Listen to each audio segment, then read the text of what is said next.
siapapun di era demokrasi ini berpendapat sah-sah saja, dilindungi dengan undang-undang, clear sampai di situ ya. Pemakzulan presiden wakil presiden itu ada beberapa persyaratan ya. Yang pertama itu karena pelanggaran hukum yang kemudian berakibat pidana, korupsi atau mungkin yang lain-lain dan sebagainya. Rakyat itu juga banyak kecewa terhadap representasi mereka yang wakil rakyat, yang ternyata ketika sudah terpilih duduk itu tidak menjadi wakil rakyat. Dia cuma ingat sama rakyat pada saat mau mendapatkan suara rakyat 5 tahun sekali. Untuk menjadi anggota, menjadi bupati itu kira-kira 60 miliar. Dengan macam-macam termasuk juga ya ada uang amplop dan tidak bisa diberantas ini. Ya rakyatnya juga yang minta bagaimana. Sehingga seorang bupati mohon maaf, bulan pertama itu kan duduk kira-kira dapat 1 miliar nggak nih akhir bulan ini.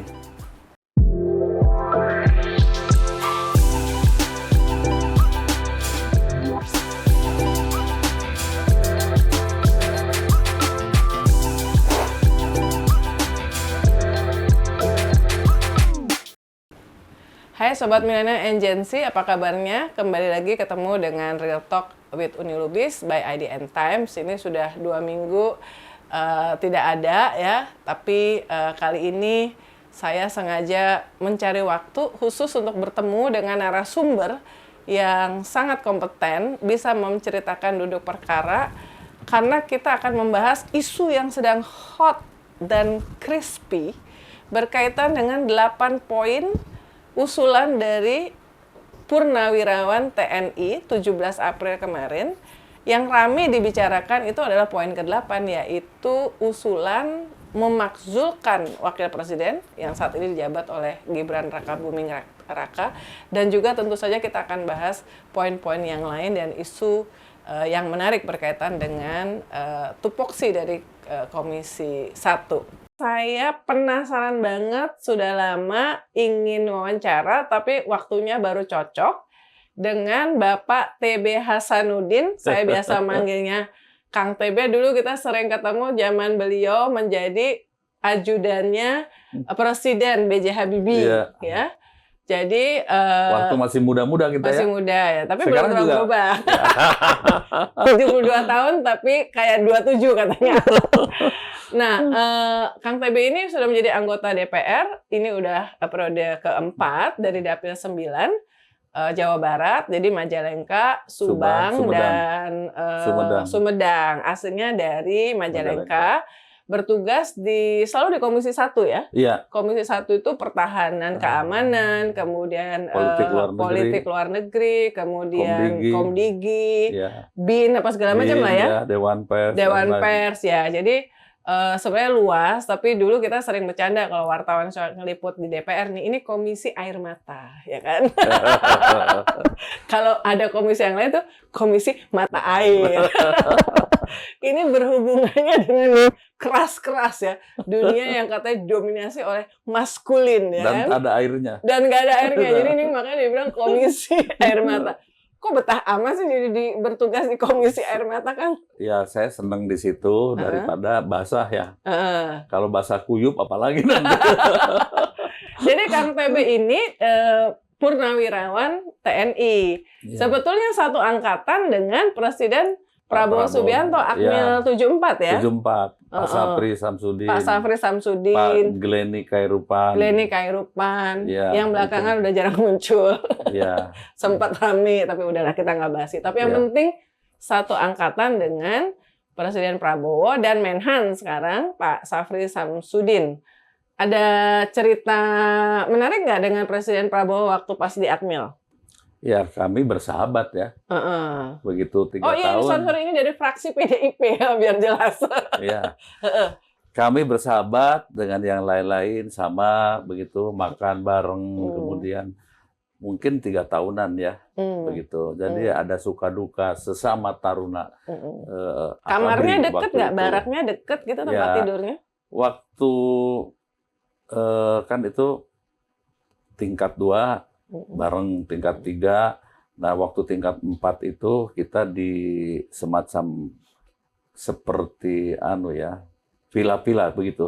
Ya, 4A, 3A, 3B gitu. Tapi sekitar itulah gitu. Ya, tidak jauh. Oke. Gitu. Dan sebenarnya kan Pak Prabowo sendiri pernah menjadi sangat dekat dengan PDIP Bu Megawati karena pernah menjadi cawapresnya Bu Mega tahun 2009 Iya, betul. ya. Ya, saya 2009 itu kan sudah mengundurkan diri. Dan dari TNI. Dari TNI. Kemudian persiapan dan waktu itu sudah menjadi calon anggota DPR RI. Ya, saya menjadi liaison official antara Ibu Mega dengan Pak Prabowo. Begitu. Jadi now finally reveal, baru tahu nih. Begitu ya. Karena apa? Ya tentu kami pernah berkawan dengan cawapres. Pada saat itu ya. Kemudian juga saya menjadi bagian yang tidak terpisahkan dari Mega Center waktu itu, masih ingat ya. Itu ya. Kemudian ya terus berlanjut sebagai teman. Dulu namanya tuh teman-teman milenial dan atau Gen Z yang mungkin waktu itu masih kecil, dulu namanya Mega Pro ya. Megawati Prabowo tuh dulu menyebut pasangannya sebagai Mega Pro di tahun 2009 dan karena itu sebetulnya generasi yang tahu situasi itu kemudian lumayan percaya bahwa bahkan pada saat pemilu kemarin pada kubu yang berseberangan ya, karena PDIP punya calon sendiri yaitu Pak Ganjar, sebetulnya hubungan pribadi antara Bu Mega dengan Pak Prabowo itu sebetulnya ya, baik-baik saja. Itu benar itu? Benar ya Kang ya? Iya. Ya, begitu. Dan kami di fraksi pun selama beliau jadi Menteri Pertahanan kan? Ya, itu Komisi 1 ya? Ya, disampaikan supaya tetap jagalah Pak Prabowo begitu. Ya, kami laksanakan begitu. Apalagi kan saya menjadi bagian dari temannya beliau kan. Dan saya di Komisi 1 begitu. Ya. Kang, sebelum kita masuk ke tema ini sebetulnya kenapa saya tuh ngejar-ngejar beliau karena ini ada isu yang hot ya, isu yang panas menyangkut 8 poin usulan dari pertemuan Forum Purnawirawan TNI yang berlangsung tanggal 17 April yang lalu teman-teman di Kelapa Gading yang merumuskan 8 poin itu. Memang yang banyak dibicarakan itu adalah poin terakhir, poin 8 yaitu usulan untuk memakzulkan Wapres Gibran ya. Tapi Kang TB kenapa dulu kok milihnya PDIP ya? Saya? Wah itu panjang ceritanya. Karena saya kan waktu itu menjadi sekretaris militer dari Ibu Mega. Atau Bu Mega Presiden? Bu Mega Presiden, ya begitu. Saya juga banyak ditawari begitu ya oleh partai lain ya. Tetapi saya dengan berbagai pertimbangan saat itu ya di wilayah SMS istilahnya Subang, Sumedang, Majalengka itu kan unggul PDI. Ya sudah, saya pikir saya memperkuat di situ saja dan alhamdulillah ya saya pertama kali masuk tahun 2009 sampai hari ini begitu. Oh pas 2009 ketika Bu Mega sama Pak Prabowo berpasangan ya? Begitu. Oh, pas banget timingnya ya. Jadi karena memang sudah berinteraksi dengan Bu Mega sejak pada saat Sesmil. Menarik ya, sebelumnya ajudan Presiden Habibie dari rezim yang berbeda, bagian dari rezim Soeharto, lalu masih digunakan di apa istilahnya kalau dipakai kayak pokoknya masih mendapatkan posisi yang penting di Presiden Gus Dur dan Presiden Mega itu gimana ceritanya itu? Ya karena saya misalnya begini, saya dulu ajudannya Pak Tri pada saat Pak Tri Sutrisno yang namanya juga lagi beberapa hari ini. Begitu ya, Pak Tri Sutrisno. Waktu itu Wapres ya? Wapres Pak Tri Sutrisno. Presidennya itu Pak Harto. Ketika pemilu 98, Pak Harto tetap presiden, kemudian Pak Tri, kemudian lengser diganti oleh Pak Habibie. Nah, saya diminta oleh Pak Habibie untuk menjadi ajudan. Saya jadi ajudan Wapres, begitu. Waktu Wapres Habibie? Iya, Wapres Habibie. Waktu Pak Habibie naik menjadi presiden, saya juga diminta oleh Pak Habibie, kamu jadi ajudan saya sebagai presiden. Ya saya naik lagi. Begitu ya. Begitu. Dan kemudian ketika Ibu Mega jadi presiden ya melalui Pak Bambang Kesowo ya waktu ya Mensesnek udah bersedia nggak jadi sekretaris militer Ibu Mega? Ya siap. Waktu itu saya menjadi kepala staf garnison di ibu kota Jakarta. Ya sudah masuk begitu. Ya ini salah satu track record karena saya meliput politik lama juga. Bu Mega itu termasuk ketika memutuskan untuk Pak Bambang Kesowo menjadi Mensesnek, padahal Pak Bambang Kesowo adalah bagian dari pemerintahan Soeharto, pernah menjadi Menseskap, itu Bu Mega itu ketika presiden itu benar-benar merekrut secara profesional ya, nggak memikirkan harus merekrut orang-orang partai gitu ya. Iya, enggak. Benar-benar jadi benar-benar ya Pak Bambang Kesowo itu kan juga eranya Pak Harto. Benar, bahkan dekat banget. Saya ajudannya Pak Habibie dan ajudannya Pak Tri Sutrisno. Kemudian Edi, Kolonel Edi waktu itu, yang kemudian menjadi Kepala Staf Angkatan Darat, itu putranya Pak Sarwo Edi. Oh iya, Edi Pramono. Pramono Edi. Pramono Edi. Waktu itu banyak orang, kan ini anak dari Pak Kolonel Sarwo Edi, yang tahun 65 bla bla bla begini.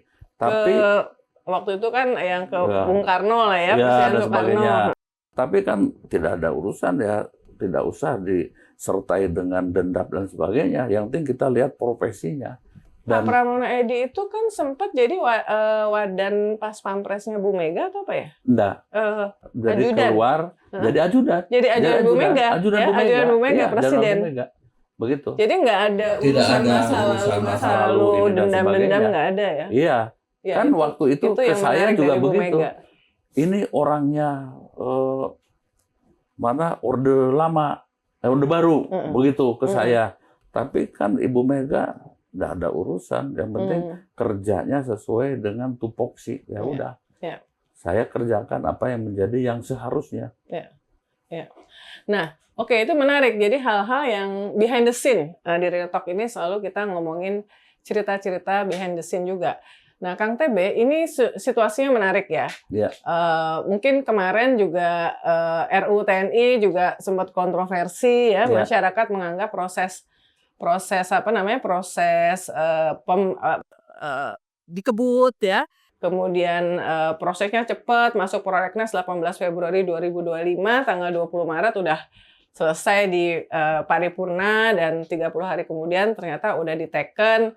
Mungkin saya ingin komentar satu tentang itu, karena kan sekarang ada RUU kepolisian, RUU kejaksaan, RUU penyiaran. Nah, apakah pelajaran dan kritik dari masyarakat terhadap tidak transparannya pembahasan RUU yang baru, kesannya dikebut, itu diambil nggak pelajarannya atau inputnya oleh politisi di DPR ini supaya lebih baik?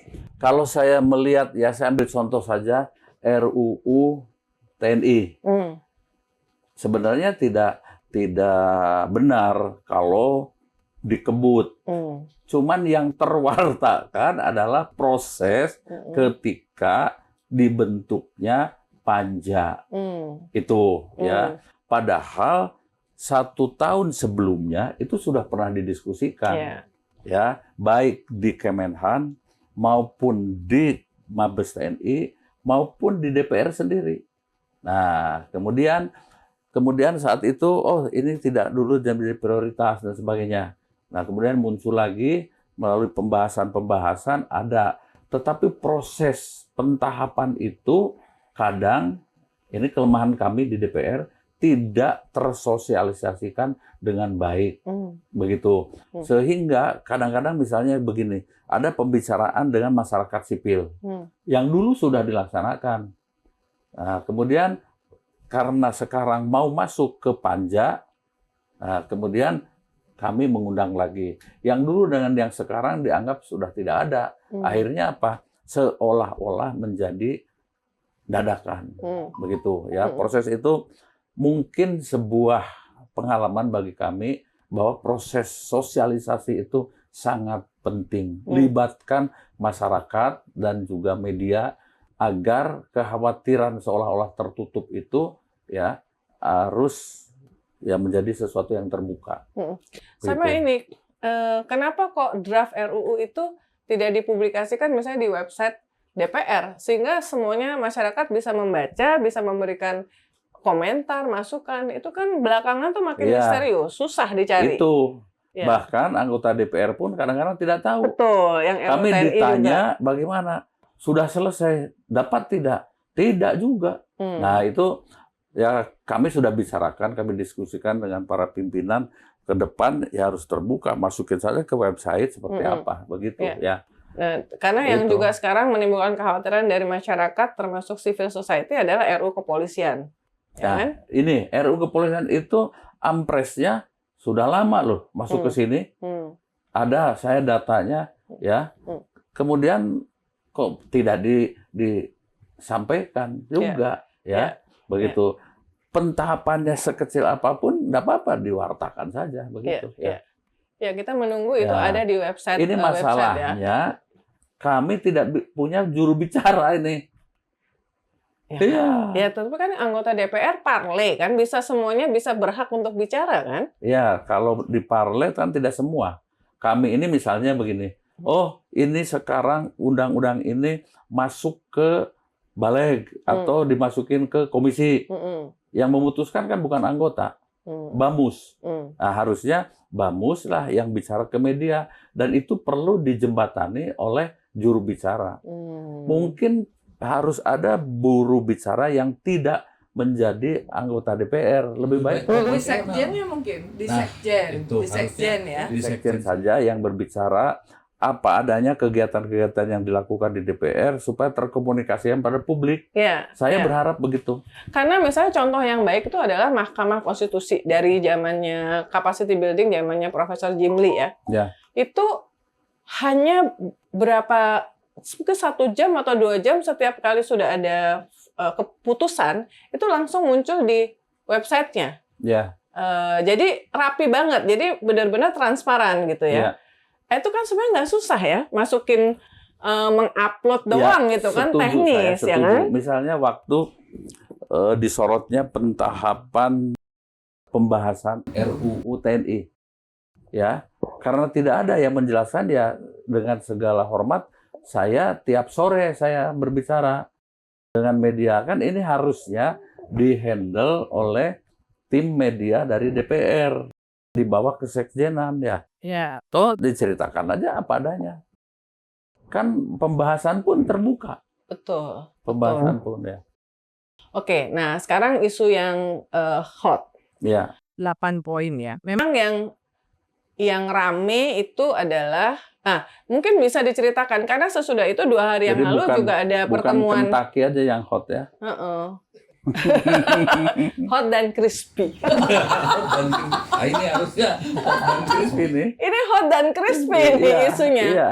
Tapi ini kan Tapi bukan plus paket hemat ya enggak ya? jadi ujuk-ujuk 17 April. Iya.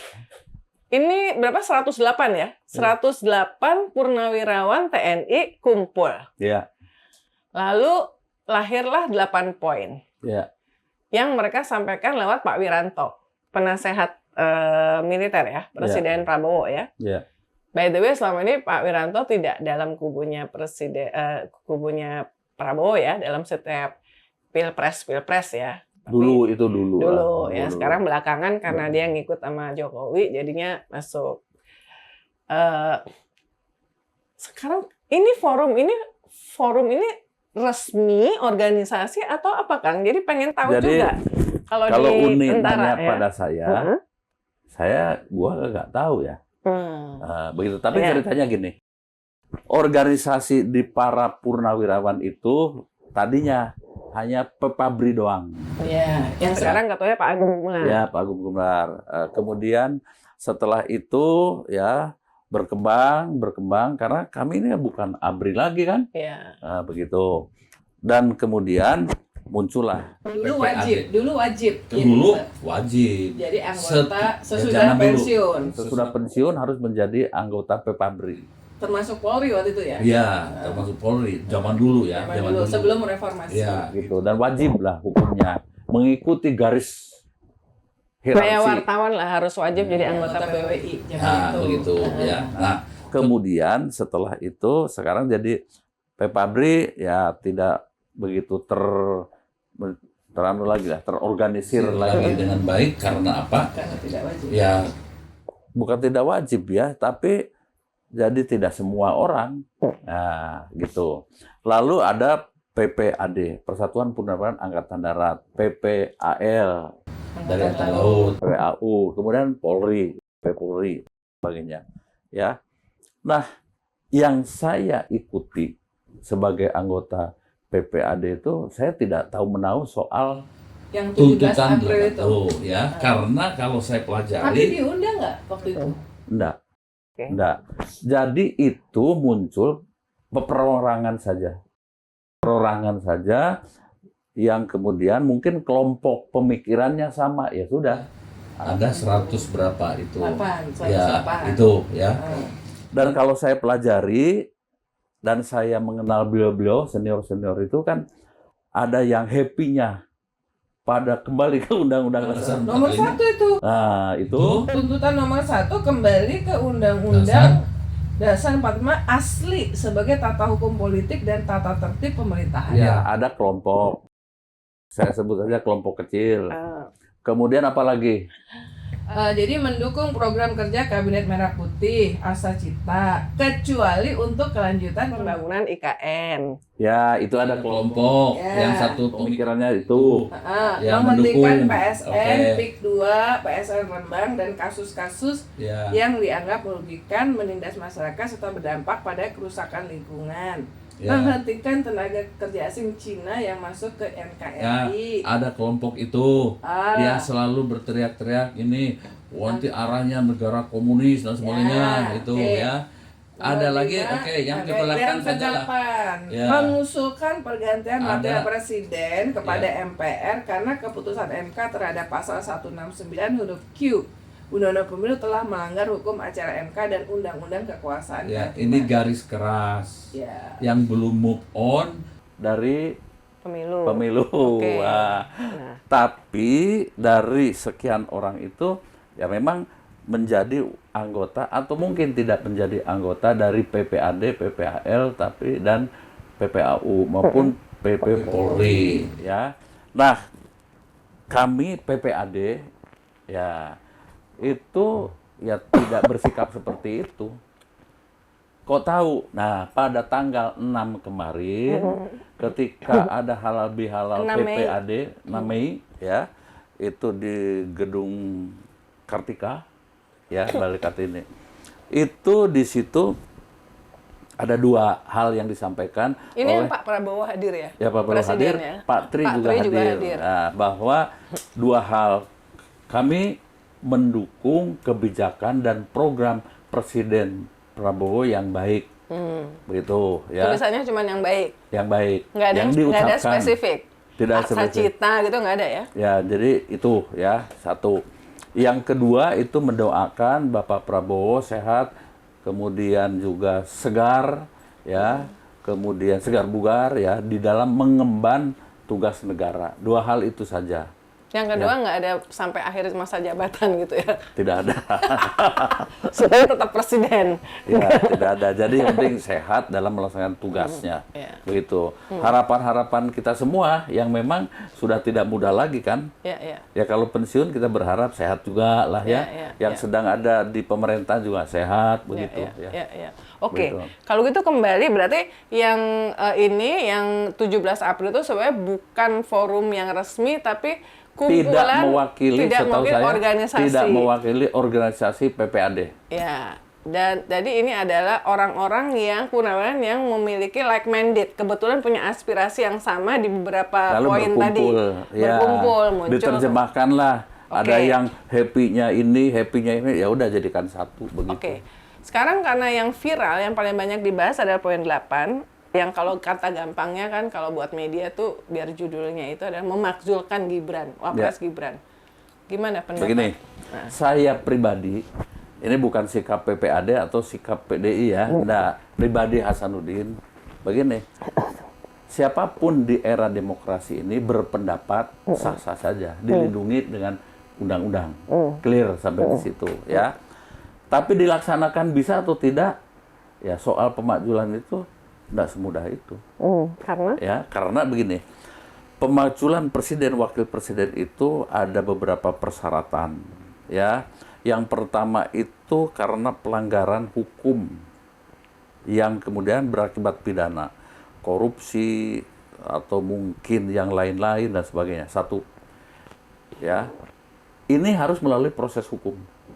Bahkan menurut undang-undang dibawa ke MK dan sebagainya.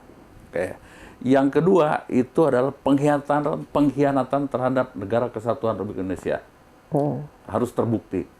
Padahal kadang-kadang pengkhianatan itu debatable lah ya. Ya, kita ada apa? Saya belum tahu juga ini pengkhianatan belum pernah ada berkhianat terhadap NKRI. Kemudian itu melakukan tindakan tercela. Intinya gitu, tiga itulah ya. Oke, sekarang andaikan ada masyarakat yang menghendaki pemakzulan, ya harus berangkat dari situ. Lalu masuk ke DPR. Di DPR melalui proses, ya. Nggak, ini seandainya ada masyarakat kayak nggak situ, mereka harus ke proses hukum, misalnya mengadukan ke polisi atau langsung bisa ke DPR? Bukan ke polisi, ya ke DPR. Ke DPR. Ke DPR. Ya, ke DPR.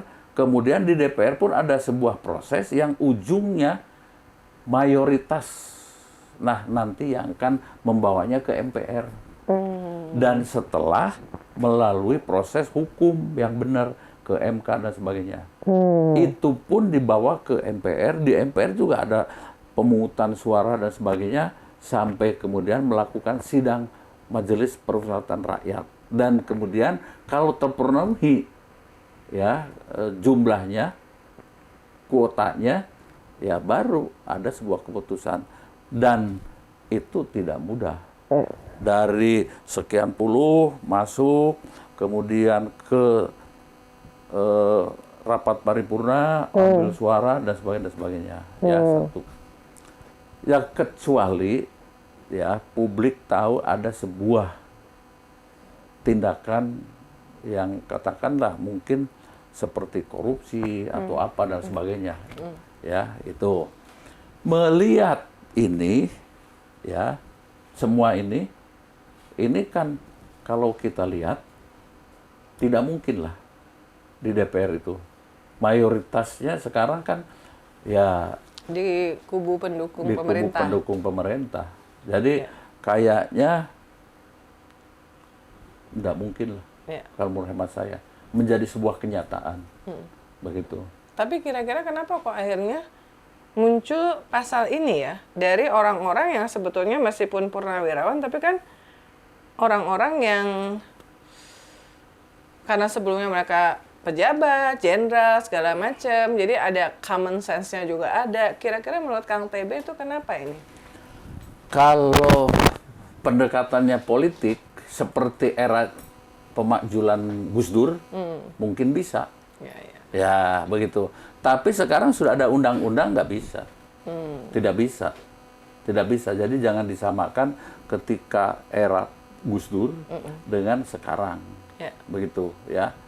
Era Gus Dur itu kan langsung ke sidang MPR saja kan. Langsung dekret. Karena dia mau menerbitkan dekret. Dan sebagainya, gitu dan sebagainya. Begitu. Kalau sekarang itu Kalau sangat sekarang, sulit. Sangat sulit. Oke. Sangat sulit. Begitu. Oke. Jadi ya prosesnya ternyata udah berbeda ya karena ya, sudah ada undang-undangnya. Sudah ada undang-undangnya. Dan undang-undang itu berdasarkan kan sistem kita presidensial. Ya, begitu. Gitu. Presiden tidak bisa membubarkan DPR. DPR juga tidak bisa juga mencopot presiden. Ya, dan wakil presiden, begitu. Nah, meskipun sulit seandainya ini sekalian bertanya sistemnya. Kalau ternyata ternyata ada yang memang membuat bisa masuk ke proses itu. Apakah apa yang akan dialami oleh Wapres itu akan berpengaruh terhadap presiden, posisi presiden? Seandainya, Saya ke anu saja, contoh, ya, kalau yang dimaksudkan itu Wapres, ya secara otomatis presidennya tidak terpengaruh, tetap jadi. Ya, tetap ya. Sebaliknya juga, kalau yang dimaksudkan itu presiden, ya ini justru naik. Ya, nanti wapresnya lalu ada pemilihan dilaksanakan di MPR gitu. Itu menurut undang-undang yang sekarang. Begitu. Okay. Jadi saya pikir tertutup lah, susah. Ya. Oke. Sekarang juga yang sebetulnya buat kalangan pro demokrasi yang justru berbahaya, meskipun mereka masyarakat tuh cukup terpaku kepada yang poin 8 adalah poin 1. Kembali ke Undang-Undang Dasar 45 yang asli, ya. Artinya yang sebelum diamandemen, artinya yang memungkinkan masa jabatan presiden itu seperti di era Orde Baru yang bisa lebih dari 2 kali 5 tahun, yang pemilihan presiden tidak langsung oleh rakyat tapi oleh MPR, kira-kira seperti itu. Gini. Nah, gimana? Musuhnya PDIP nggak setuju sama ini karena PDIP kan yang mendukung amandemen. Jadi begini ya, proses rencana amandemen itu sudah 10 bahkan 15 tahun yang lalu. Ya. Ketika saya menjadi anggota DPR 2009 itu sudah ada diskusi-diskusi di MPR. Nah, lalu dibentuklah akhir-akhir ini dalam 5 atau 7 tahun yang lalu itu Badan Pengkajian. Nah, ya, di bawah MPR itu ada Badan Pengkajian. Badan Pengkajian itu justru kami sudah lebih ke 50 perguruan tinggi, ya, bekerja sama, diskusi FGD dan sebagainya. Jadi ada kemungkinan itu amandemen yang keempat. Nah, begitu. Bisa memungkinan. Materinya seperti apa? Macam-macam nih. Ya, ada bidang ekonomi saja, ada nanti GBHN masuk, ada kembali ke Undang-Undang Dasar 45 murni, ada kembali ke Undang-Undang Dasar 45 kecuali presidennya ya 2 kali saja. Kemudian ada kembali ke masalah yang lain, politik dalam negeri, luar negeri dan sebagainya. Jadi didiskusikan terus dan kami sudah membagi beberapa kelompok itu ya. Jadi ada diskusi-diskusi. Tinggal finalnya seperti apa ya, kami menunggu ya perintah dari pimpinan DPR, pimpinan MPR, plus yang paling ujung adalah para ketua partai political will-nya itu yang seperti apa. Ya. Tapi kalau di sini dimaksud Undang-Undang Dasar 1945 asli itu yang sebelum reformasi kan? Sebelum reformasi, ya itu. Ya, yang ada yang hanya 37 langsung. pasal. Ya. Itu. Yang itu juga dikritisi juga. Kalau kembali ke asli, ya itu. Bagaimana masalah HAM tidak ada di situ. Yang kedua, wah, bisa berapa kali ini presiden. Nah, begitu dan lain sebagainya. Itu. Termasuk waktu itu kan ABRI boleh masuk mengisi posisi-posisi di teritorial, gubernur, utusan bupati, wali daerah kota, dan sebagainya. utusan daerah. Itu ya. Jadi ya mungkin kalau kembali ke Undang Dasar murni, ya enggak murni-murni banget lah mungkin ya. Pasti ada tambahan-tambahan. Ada beberapa versi kalau saya kelompokkan itu ya. Begitu. Kalau Kang TB sendiri mendukung yang mana? Saya begini, yang bermanfaat untuk rakyat, begitu ya, itu yang harus kita kemukakan. Dan variabelnya seperti apa? Ya kita baca masalah ekonomi, misalnya masalah demokrasi seperti apa dan lain sebagainya, begitu. Tapi saya sepakat presiden karena menyangkut presiden, ya cukup 2 kali saja. 2 periode ya? 2 periode, gitu. Dengan 1 periode 5 tahun. Supaya nanti juga semua lah begitu. Karena kalau terus-terusan terlalu lama, ya bagaimanapun juga tidak efektif dan efisien. Kemudian soal pemilihan presiden langsung oleh rakyat tetap harusnya.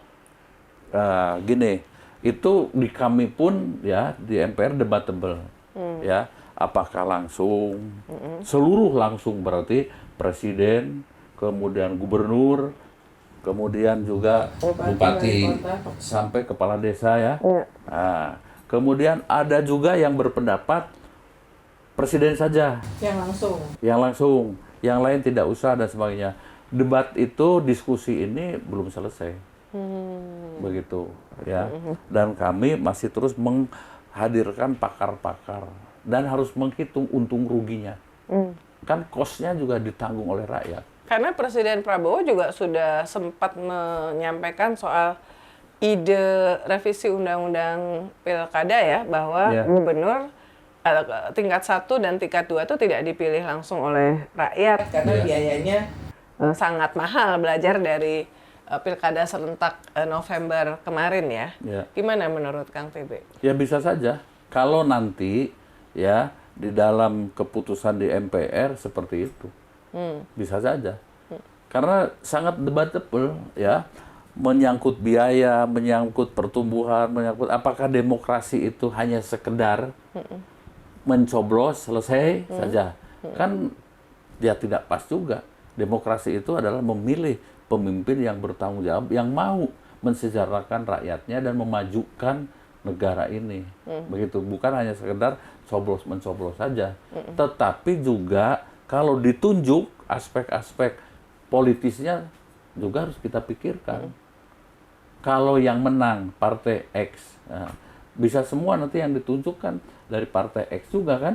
Nah, itu kan ya tidak demokratis juga.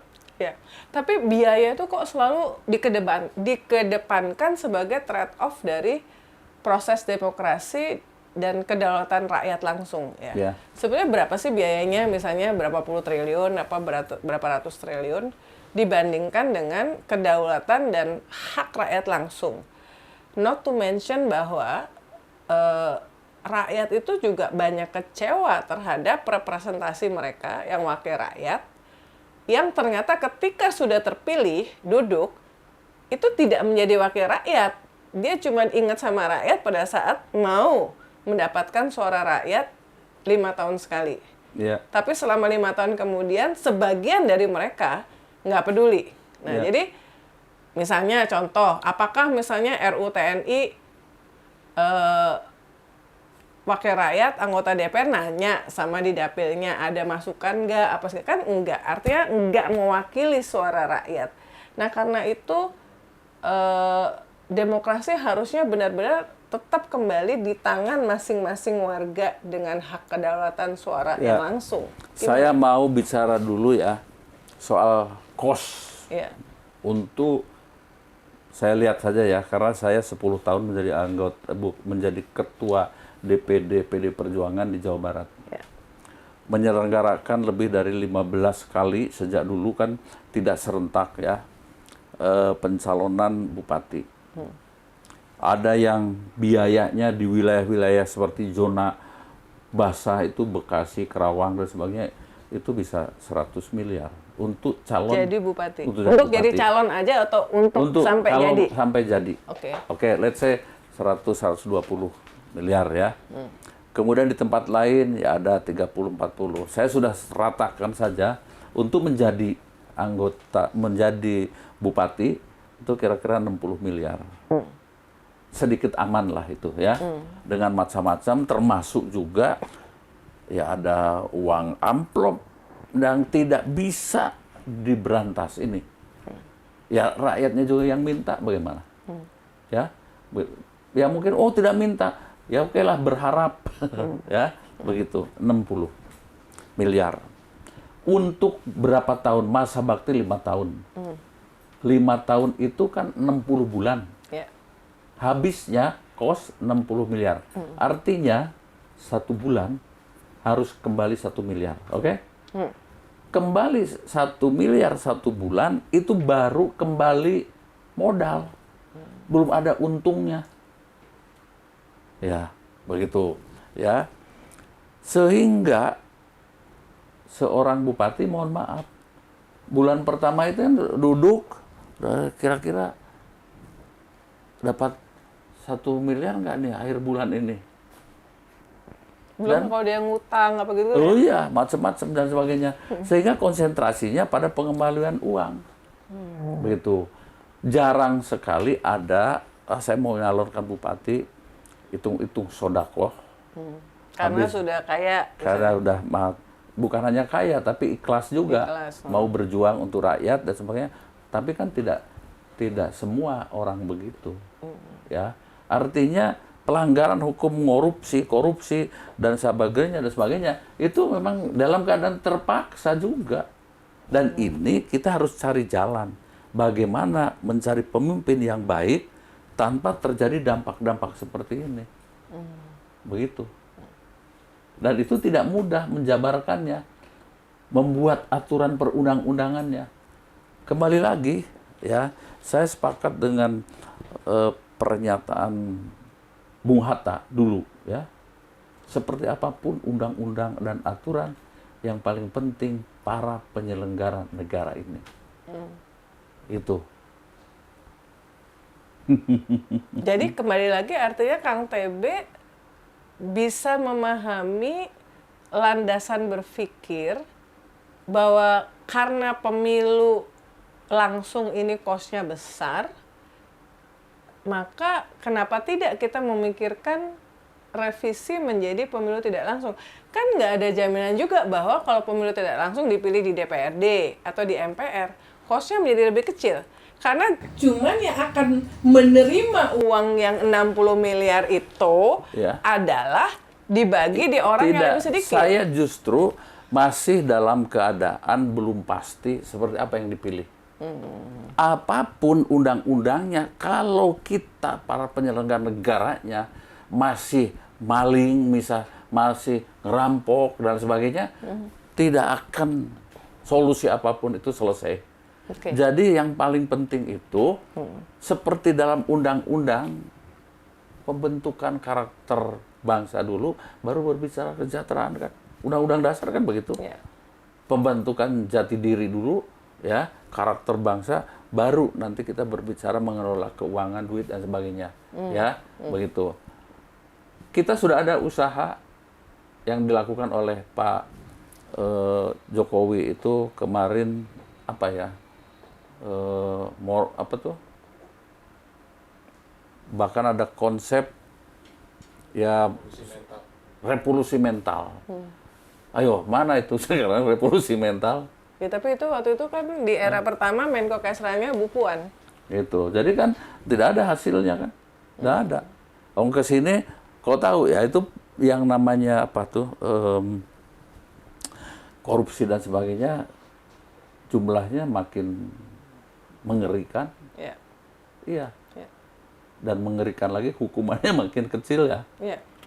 Begitu. Jadi buat saya langsung tidak langsung itu yang paling penting mental para penyelenggaranya dulu. Ya, begitu. Karena apa? Oke, ini habis 60 miliar untuk rakyat. Oke, nanti ditunjuk langsung ya atau lewat DPR. Oke, ya mungkin bisa jadi 60 miliar itu dibagikan ke DPRD. Ya sama saja. Iya kan? Itu. Maksudnya cuman lebih kecil aja yang Tapi ini kelompok yang semua mendapatkan. kekhawatiran juga. Ya. Oh, mending ke rakyat, mending ke ini dan sebagainya. Masalahnya itu adalah sebuah pelanggaran etika, moral, dan hukum. Yang harus dibersihkan dulu itu adalah seperti itu. Nah, bagaimana caranya ya supaya udah yang paling ideal tetap langsung, tetapi ya bersih. Seperti di negara-negara lain, ya tidak terlalu bersih lah, tapi setidaknya Berkurang jauh lah. berkurang jauh. Begitu. Satu lagi dari poin itu yang ingin saya tanyakan ke Ya. Kang TB adalah poin 7. Ya. Mengembalikan Polri pada fungsi Kamtipmas, keamanan dan ketertiban masyarakat di bawah Kemendagri. Ini kan Ya, sebetulnya usulan-usulan lama ya. Kalau saya sepakat itu begini, garis penegakan hukum itu tidak boleh ada garis hierarki, ya, yang bisa diintervensi. Penegakan hukum ya seperti juga penegakan hukum di luar negeri kan, ya begitu. Kalau itu di wilayah kabupaten, ya sudah, Kapolres harus independen penegakan hukum di situ. Tidak boleh minta arahan dari Kapolda. Ya, Kapolda. Tapi kan itu yang sangat terjadi kan? Ya itu yang tidak boleh, begitu. Ya, sehingga hukum bisa ditegakkan semurni-murninya, begitu. Jadi kalau ada hierarki seperti militer, ya susah. Tapi ini maksudnya Polri Kalau operasi di bawah ya, Kemendagri, Iya. seperti yang terjadi di beberapa negara lain. ya itu. Kalau mau dicontoh, nggak masalah juga. Ya, kan ada di bawah Kemenkumham, harus kita uji. Ya, harus kita uji seperti apa untung ruginya di bawah Kemenkumham. Kemudian di bawah Kemendagri kita harus uji juga, ya. Tapi di bawah Presiden juga harus kita uji juga. Jadi ketiga-tiganya menurut hemat saya harus dibentuk tim independen untuk mengkaji ini. Begitu, ya. Kalau ini ada kemungkinannya dan seterusnya. Bisa. Begitu. Oke. 3 pertanyaan terakhir yang berkaitan dengan Komisi 1. Satu yang berkaitan dengan luar negeri. Ya. Sekarang kita lagi ribut semuanya Soal dampak dari kebijakan tarif Trump. Ya. Kan? Apakah misalnya apa yang kita negosiasikan itu menurut Kang TB itu juga dibicarakan dengan pihak Komisi 1. Komisi 1 atau ya parlemen? Ya. Saya kurang tahu dengan komisi yang lain ya. Ya, komisi. Tapi saya dengar ada juga komisi berapa itu ya? 11 atau komisi 7 yang kemudian juga mendampingi pemerintah berangkat ke sana. Ya. Ya, berarti kan didiskusikan dengan parlemen, Ya. bukan dengan komisi 1. Ya. Ya. Nah, karena gini, kemudian muncul pertanyaan soal kita kan kemudian salah satu hal yang pertama kali dilakukan ketika Presiden Prabowo sudah dilantik, bahkan mungkin dalam 2 hari pertama adalah keputusan bergabung dengan BRICS. Dan apakah itu adalah keputusan yang tepat, knowing bahwa BRICS ini dalam posisi yang berseberangan dengan Amerika ya? Apakah Ya. itu menguntungkan secara politik luar negeri buat kita? Apalagi kita masuk ke BRICS belakangan, jadi anak bawang. Ya. Tidak. Sementara dalam sejarah dari keterlibatan kita dalam organisasi multilateral, mulai dari Asia Afrika sampai segala macam, itu kita selalu bersama-sama mendirikan dari awal. Tapi BRICS ini kan kita belakangan. Kalau belakangan kan biasanya nggak terlalu bisa mempengaruhi pengambilan keputusan. Dan yang kedua, dalam situasi seperti sekarang, apakah itu malah justru menempatkan Indonesia dalam sulit? Kami melihatnya dari sisi politik luar negerinya ya. Ya. Begitu. Dari sisi politik luar negerinya itu, kalau urusan ekonomi biar dihitunglah Ya. begitu. Tapi dalam urusan pengaruh, Ya. ya itu membuat juga semacam jealous dari negara-negara blok non-BRIC. Ya. Nah, begitu. Kita kan sudah berkecimpung lebih lama, dan ketika muncul BRIC kita merapat ke sana juga. Dan kalau saya lihat sekarang tidak ada action yang lebih eksklusif masalah BRIC. Mungkin pemerintah pun mulai mengendorkan juga, termasuk juga masalah Nine Dash Line. Nine Dash Line, Ya, China. itu. Nine Dash Line itu kan yang dulu-dulu kami tidak mengakui itu. Kami itu mengakui pada UNCLOS 82. Ya. Begitu. Dan UNCLOS 82 tidak mengakui Nine Dash Line. Itu kan kaisar-kaisar yang dulu yang ada dianggap menguasai wilayah itu. Ya, yang dideklar oleh Cina. Dan kemudian kami tidak tahu bahwa oke, kita akan bekerja sama di wilayah Nine Dash Line itu kan berarti bentuk pengakuan. Ini yang Laut Cina Selatan, teman-teman. Laut Cina Nine Dash Selatan, Line. ya begitu. Ya. Dan ini ya sudah kita diskusikan, kita sarankan kita kembali saja ke format yang dulu. Yang UNCLOS itu ya. Itu ya. Ya dilarang ya, wilayah itu menjadi status quo dan kalau ada masalah tidak diselesaikan dengan senjata. Dan itu kita duduk bareng sit and talk di Bali. Nah, kemudian di situ keluarlah tata tertib menyelesaikan masalah di Laut Cina Selatan dengan cara konsultasi bareng. Oke. Begitu. Oke, kemudian menyangkut RUU penyiaran. Karena Ya. ini juga terutama di kalangan media itu sekarang sangat-sangat menjadi perhatian. Sebelumnya sempat rame, tapi sekarang karena udah mau dibahas dengan intensif mungkin, meskipun sudah lama ya sebetulnya ini rencana, jadi rame lagi. Salah satu yang menonjol adalah kekhawatiran bahwa ada pasal-pasal di RUU penyiaran ini yang bisa mencederai kemerdekaan berekspresi dan kemerdekaan pers. Termasuk soal pasal yang akan mengatur program-program investigatif jurnalistik yang ditayangkan lewat platform media sosial termasuk YouTube. Gimana? Ya, begini. Kalau menurut hemat saya harus ada ketetapan dulu, ketentuan dulu tentang wartawan, jurnalis. Ya, kemudian jurnalis ini di bawah organisasi apa? Yang legal, yang diakui, itu dulu. Ya. Sehingga mereka kalau mau melaksanakan katakan yang tadi itu investigasi itu ya silahkan saja. Asal dia beneran jurnalis. Asal beneran jurnalis dan tahu persis etika sesuai dengan undang-undang pers. Begitu.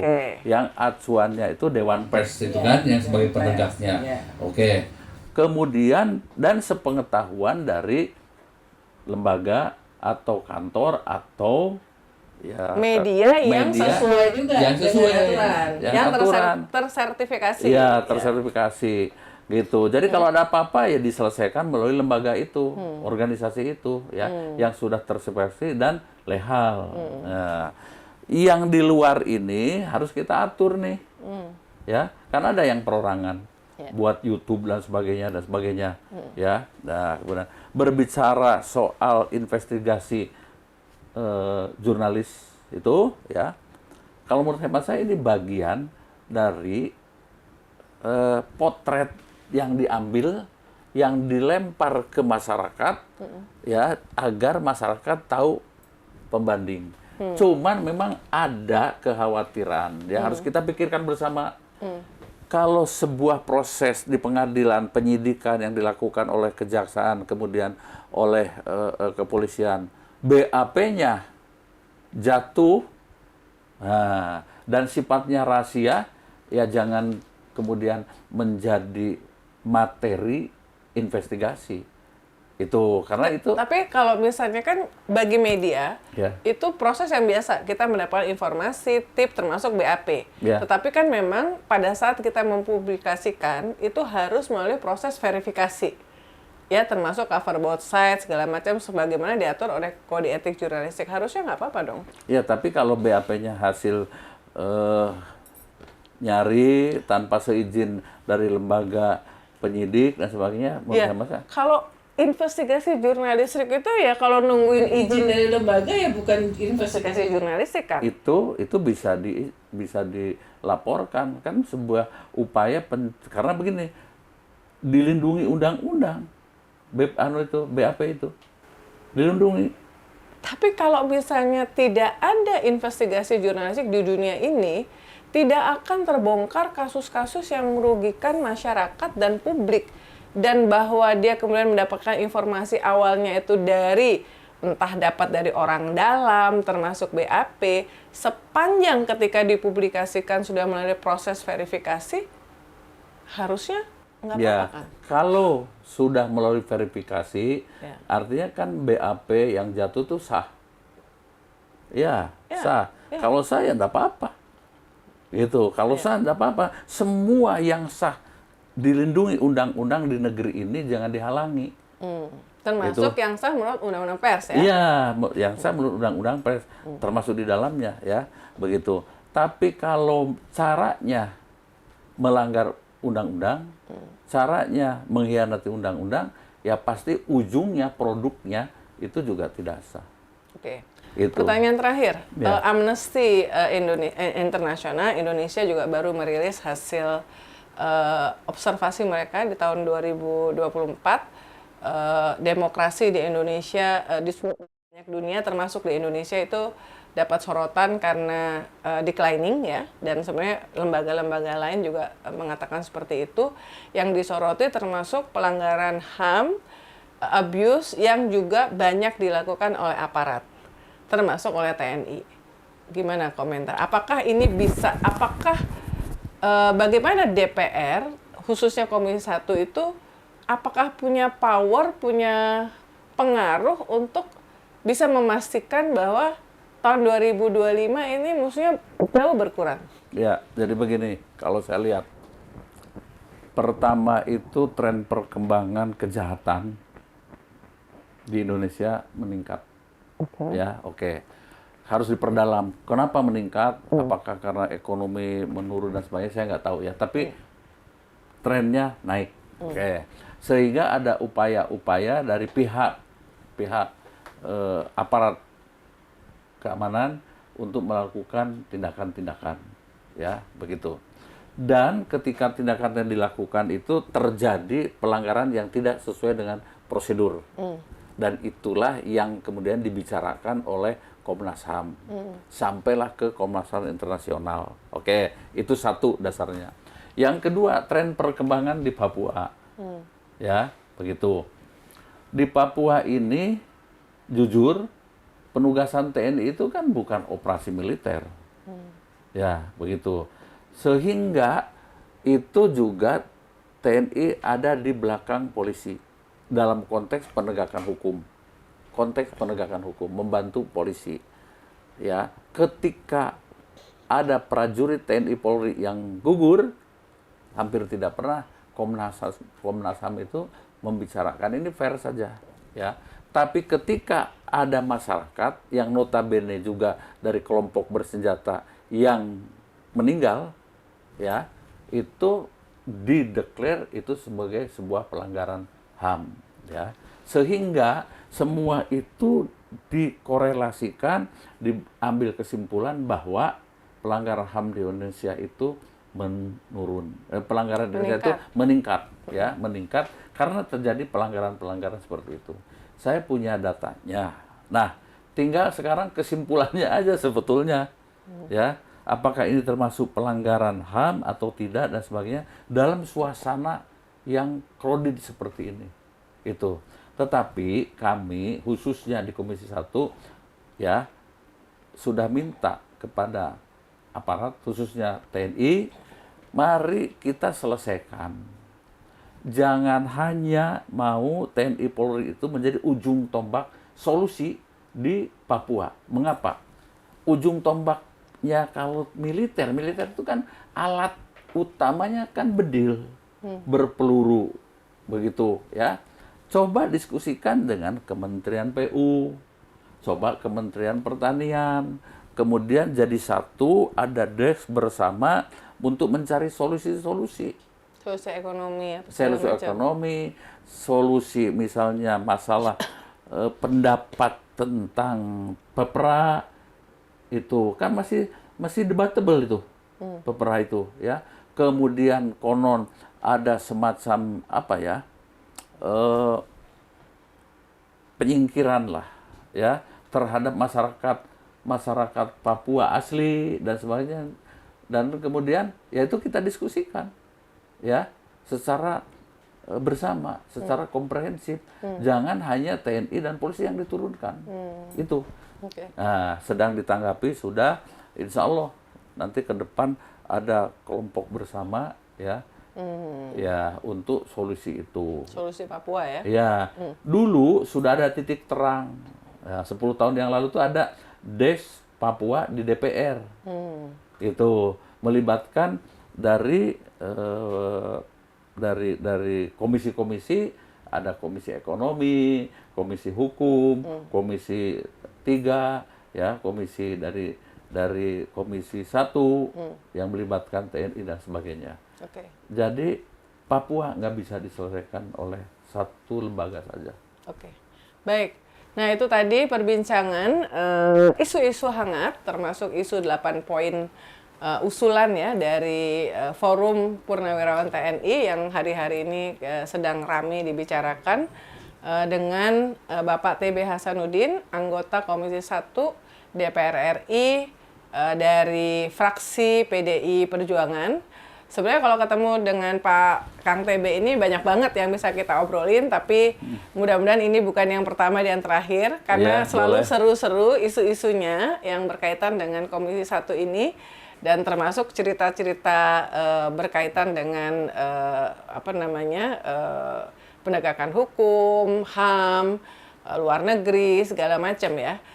Terima kasih banget. Tadi ada spill-spillnya soal 60 miliar apa segala macam, ternyata cukup mahal ya. Mahal. Itu menjelaskan kenapa korupsi di kalangan pejabat politik itu sulit untuk diberantas ya, nampaknya gitu kan. Karena tidak punya kesadaran. Karena begitu duduk langsung dipikirnya gimana nih nyari balikin cuan, ya. nyari cuan ya.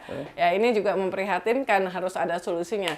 Terima kasih Kang TB. Sama-sama. Selamat kembali ke dapilnya. Ya. Lagi ini rajin mengunjungi dapil. Hari ini Kewajiban. khusus datang ke Jakarta, nanti sore balik lagi. Makanya langsung kita dapat waktu untuk wawancara. Sampai ketemu di Real Talk with Uni Lubis berikutnya. Jangan lupa subscribe, like, and comment di YouTube IDN Time. Salam.